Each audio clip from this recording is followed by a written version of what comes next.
while trap heat and lead to warming temperatures, causing more devastating natural disasters and drought, and melting glaciers leading to sea level rise.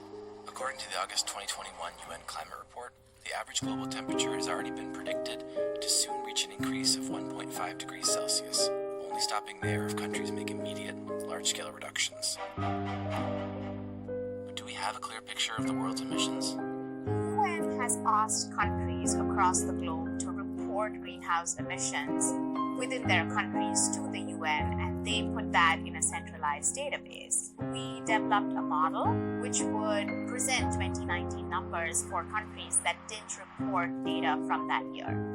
And at that point, we were able to tally this up and come up with a global number. What we found is that there is a pretty significant gap between the two. The post found that total global emissions are significantly undercounted, and that there is a 16 to 23% gap in unclaimed emissions from 2019. Figuring out why the numbers are off might come down to a basic question. How are countries measuring their emissions? The most simple equation that many countries use is to take an activity, like, how many cows are there on pastures in your country?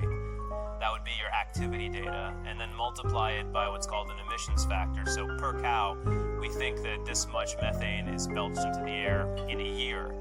And then that multiplication more or less is your emission number. Obviously, that is a huge oversimplification of what is actually going on. Cows are not all the same size. They do not all emit the same amount of methane. Plus, that's assuming you have the number of cows correct to begin with.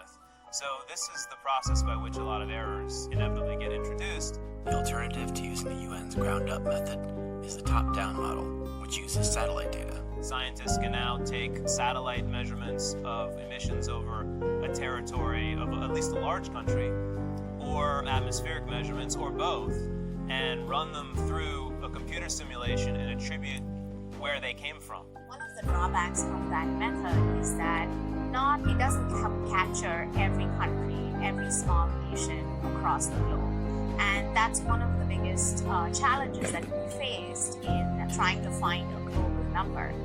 Currently, countries divide their land into managed or unmanaged areas.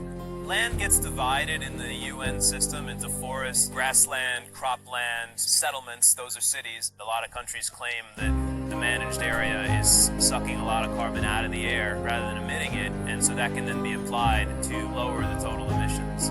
But not all countries use the same approach. The US, for instance, almost the entire country is considered managed land. They can take any reductions from the land and apply it to their net emissions. But Australia does it differently. Canada does it differently. So there isn't an equal playing field for all these countries. And it's not a simple equation. Some land areas, like rainforests, are carbon sinks. The reason land is so tough is that A, it's full of scientific uncertainty. So what is actually happening with how forests, for instance, pull carbon in, but then give it up again if they, face drought, or if they're chopped down, or if they burn. Another issue is that the numbers are self-reported, with little accountability. World leaders have repeatedly committed to lowering emissions. In Kyoto in 1997, and in Paris in 2015. Under that agreement, that was the first time the world got organized to do something about climate change. And really, they all are driven by the will and the participation of the countries. If you don't do this, there's no punishment except for sort of political, being unpopular, being criticized. There's nothing other than that. We're already in a crucial moment where greenhouse gas emissions need to be drastically reduced. If we are wrongly calculating the emissions today, our policies that we should be adhering to for the next 50 years are going to be based on these incorrect numbers. So 50 years from now, we are going to be in a much worse place than our models or predictions are foreseeing.